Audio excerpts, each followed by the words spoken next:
Hey guys, Nanotyrannus' comeback last year was one of the biggest shakeups of paleontology in recent memory. My congrats to Lindsay Zano and James Napoli for that.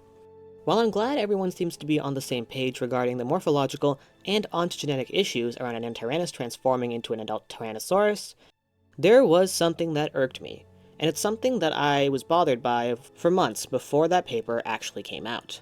This is the fact that even if the morphology of Nanotyrannus made being a juvenile Tyrannosaurus ambiguous or unlikely, the ecological mechanisms to support this should have faced more serious skepticism in the literature. I'm talking about the idea that as T-Rex matured, it would take on different niches and in essence have a role in the small, medium, and large predator tiers of the food chain. While the arms comparison is what made me become a Nanotyrannus truther months before the paper actually came out, humble brag, this ecological point is what really frustrated me. Now, in theory, this makes sense. The idea that an animal will have a different lifestyle as it ages and in turn be more equipped to hunt different things isn't new or crazy. The Ballad of Big Al shows this with the titular owl as he ages. The problem is that this was used as an explanation for a seeming gap in medium-sized predators in Hell Creek and was further extrapolated to be some sort of trend within dinosaurian ecosystems in the late Cretaceous in general. That somehow, because tyrannosaurs hunted smaller things when they were younger, there was no room for any mesopredators, or even just anything in the size class between a giant tyrannosaur and medium-sized dromaeosaur. I first heard of this idea from a PBS Eons video that talked about why late Cretaceous ecosystems didn't have medium-sized predators. This ontogenetic niche shifting was used as the reason for why this happened. I heard it again in some other places, including your Dinosaurs Are Wrong's Quetzalcoatlus video, so it was a pretty prevalent idea.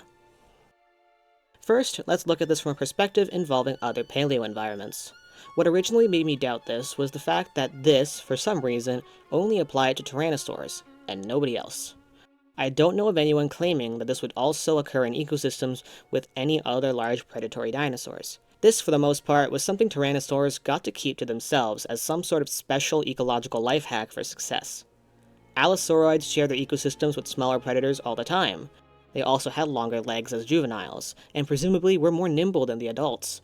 Were allosauroids just worse at competing with other dinosaurs than tyrannosauroids? And in ecosystems where we don't have medium-sized predators, like the Cloverleaf and Erlas formations, this absence was not explained through Acrocanthosaurus or Suchomimus taking up the mid-tier predator niche and not allowing other predators to eke out a living. This also just doesn't work within tyrannosaurid ecosystems anyways. The Nemegt Formation is one of the coolest paleo environments out there, and is home to Tyrannosaurus' closest relative, Tarbosaurus. Tarbosaurus shared this habitat with the long-legged and long-snouted Alioramus. Were Tarbosaurus juveniles just unable to do as well as Tyrannosaurus juveniles for some magical reason? Also, Tarbosaurus' growth series should have exonerated Nanotyrannus years ago, but I digress. Whatever way you slice it, this didn't add up well before that 2025 paper. This is also not how modern ecosystems work at all. I struggle to think of a single ecosystem today that has the same species occupying each level of the food chain on its own. The closest I can think of is Komodo Island with Komodo dragons, but that's an island without macropredatory mammals. That would be like saying Hatsag Island is representative of late Cretaceous ecosystems. Mainland ecosystems never have this. Grey wolves don't outcompete coyotes because young wolves eat the same things as coyotes. Brown bears don't outcompete black bears because young brown bears eat the same things as black bears. Now you might be saying that this isn't fully equivalent, since mammals usually rely on parental care for longer than we think most dinosaurs did. Fair enough, I suppose. I guess that's why in places with articulated pythons, no other snakes exist, because their babies eat everything. And it's definitely why we never see places with great white sharks having any other type of shark or large fish, because young great whites are just built different. It's almost like this is some special rule that only applies to dinosaurs and only makes sense if you ignore the modern animals and half of the other dinosaur ecosystems. I don't really know why people kept parroting this. Well, okay, actually I kind of do. The PBS Eons video actually did bring up the ecological disparity between modern ecosystems and late Cretaceous ones. The main source they use is this paper by Brown et al. In 2013 that looked at the dinosaur communities of the Dinosaur Park Formation and other areas in Lake Campanian to Maastrichtian North America. The crux of the issue is that in pretty much every ecosystem and in every animal group, smaller animals are more diverse and numerous than larger ones. You can find this out for yourself by just going outside.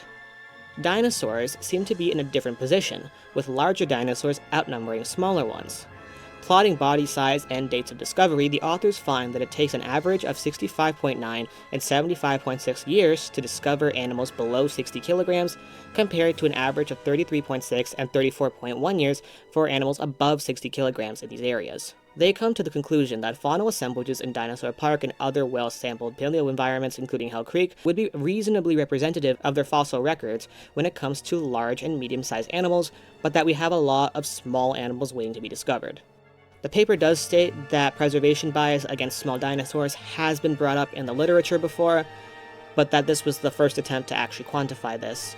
The explanation given for this is that since dinosaurs were so much smaller than their parents when they first hatched, they are able to take up those medium-sized niches as they age, and the PBS Eons video ties that to Nanotyrannus. I know I'm not exactly able to rebuke peer-reviewed research with vibes, but this reasoning just doesn't sit right with me. For starters, we already have evidence to the contrary as beings from the future, but I also find it extremely unlikely that of all ecosystems to exist, dinosaurs had this super unique ecology that their modern representatives, closest relatives, and almost all other ecosystems of the modern day and even other contemporary ecosystems lacked. To me, it makes way more sense to just predict that we're lacking specimens, even if the area we have is super well sampled. Anzu was named in 2014, Dakotaraptor in 2015, Cryodracon in 2019. I know that this isn't exactly comfortable, but I think that if a prehistoric ecosystem is contradicting modern ecology, the null hypothesis should be that we're just missing something. This also shades into a different issue with dinosaur ecology that also kind of pisses me off now, and that's niche partitioning. Raptor Chatter made a great video about this about 10 months ago that was super vindicating, but as a wildlife biology major, this incessant need to have each animal in the ecosystem be within a specific niche without overlap is both absurd and deeply frustrating. First, niches are super fucking complex. They aren't just who eats what. Niches have multiple dimensions that encompass everything that an organism needs, interacts with, and does for survival. This includes preferred habitat, active time of day, social behavior, food capture strategy, preferred temperature range, and so much more.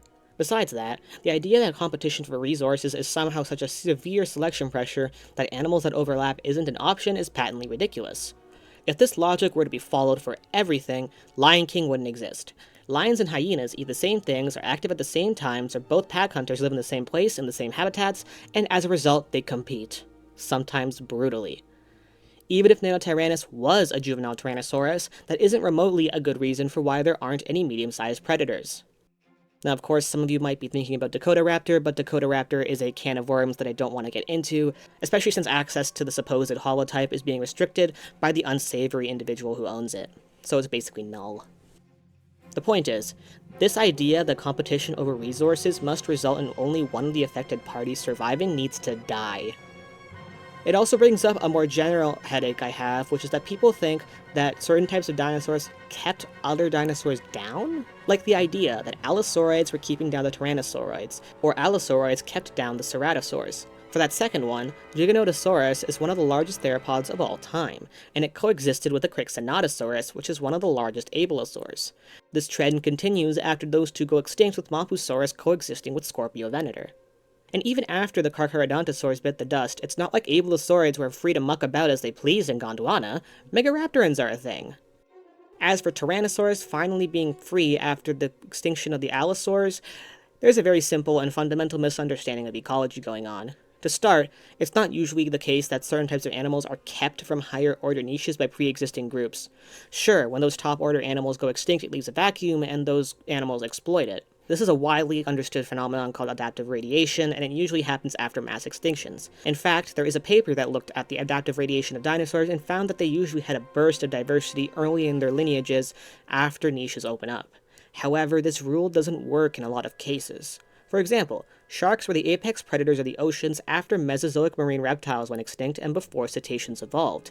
And yet, cetaceans weren't gatekept from being oceanic macropredators because sharks already filled that role. Ichthyosaurs didn't stop pliosaurs, pliosaurs didn't stop mosasaurs, megalosaurs and ceratosaurs didn't stop allosaurs, and if you want a more exotic example, large cats and dogs didn't stop Enhydriodon, the giant Pleistocene otter, from becoming a top predator. The second part of this misunderstanding is the fact that people assume that the larger your body size or the higher your trophic level, the more successful you are as a species or clade. This is something Walking with Monsters fell into a lot. The idea that arthropods were somehow oppressing our ancestors by being the apex predators. The idea that dinosaurs are the most successful animals of the Mesozoic because they occupied all the large terrestrial niches and kept our mammal ancestors to the shadows. This is wrong. A niche isn't something you aspire towards. A niche is a tool for survival. If you are able to live long enough to reproduce successfully, then your niche is just fine. This is why we aren't in the age of mammals, not by a long shot. We're in the age of teleost fish if we look at things from a vertebrate lens, and the age of insects if we look at things from an animal lens in general. Tyrannosaurs were able to exploit the niches that Carcharodontosaurs left vacant, but they weren't being kept in check or whatever by their predecessors. All of these pervasive misunderstandings of basic ecology seem so prevalent in dinosaur paleontology that at times it makes me want to rip my hair out. I'm not trying to throw shade at actual workers, though. They've been studying this stuff for years, and I'm just a wildlife bio undergrad. But this lack of understanding in regards to modern ecosystems needs to change. And I'm glad that this sort of thing is being looked at more critically after Nanotyrannus was revalidated. And I want to thank you for sitting through this rant of mine. If you guys enjoyed this sort of thing, where I talk about my grievances or opinions regarding paleontology or paleo art, then please like, subscribe, and comment if you believe these things at one point like I did. But that's it for now. Bye!